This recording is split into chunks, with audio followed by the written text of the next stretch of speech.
Praise the Lord. Good morning. ప్రార్థన చేసుకున్నారా? ప్రతిరోజు కూడా మన రోజును ప్రార్థనతో ప్రారంభించాలి. అప్పుడే ఆ రోజుల విజయాన్ని మనం చూస్తాం.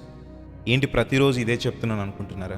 నేను ఏ రోజైనా కూడా, ఎప్పుడైనా కూడా ఇదే మాట చెప్తాను. ఎందుకు అనంటే, మనము ఈ సాతానుతో పోరాడాలేనంటే ఖచ్చితంగా దేవుని వాక్యం అనే ఖడ్గమును, ప్రార్థన అనే ఆయుధాన్ని మనం కలిగి ఉన్నప్పుడే సాతాను మీద విజయాన్ని పొందగలం.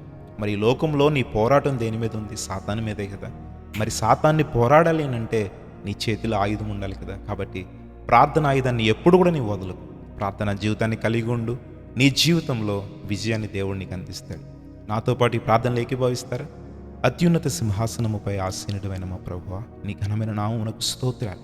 ఈరోజు సజీవంగా ఉన్నామంటే రాత్రంతా నీ కృప చొప్పున కాపాడి మరి ఉదయమున సజీవుల లెక్కలో మమ్మల్ని ఉంచావు. అది నీ కృప అయ్యా. మరి నీవు మాకు తోడై ఉన్నందుకు నీకు స్తోత్రాలు. నీ ప్రేమతో ఆదరిస్తున్నందుకు స్తోత్రాలు.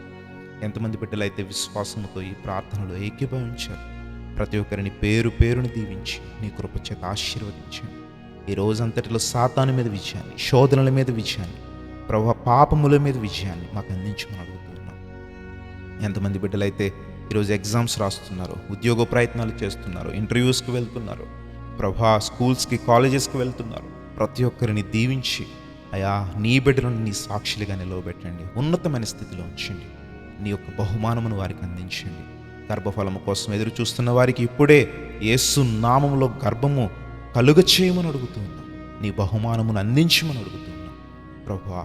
అలాగే అనారోగ్యంగా ఉన్న వారికి స్వస్థత, విడుదల లేని వారికి విడుదల, విమోచన అందించండి. నూతన కార్యములు తలపెట్టిన వారికి ప్రభువా ఆశీర్వదించమని అడుగుతున్నాం. బర్త్డేస్ జరుపుకునే వారు, వెడ్డింగ్ యానివర్సరీ జరుపుకునే వారికి నిండైన మేలులు కురిపించండి. నీ కృపచేత ఆదరించండి. ఉద్యోగంలోకి వెళ్తున్నవారు, వ్యాపారములు చేస్తున్నవారు, నేల పంటల మీద ఆధారపడిన వారు, ఇలాగూ తమ వృత్తిని బట్టి జీవనాన్ని సాగిస్తున్న వారిని దీవించి, వారి కష్టార్జితమును దీవించి, వారి కుటుంబం ఆశీర్వదించండి. అయా నీ మాటలు మాలో స్థిరపరిచి మమ్మల్ని ఆశీర్వదించమని యేసు నామములో అడుగుచున్నాము తండ్రి. ఆమేన్.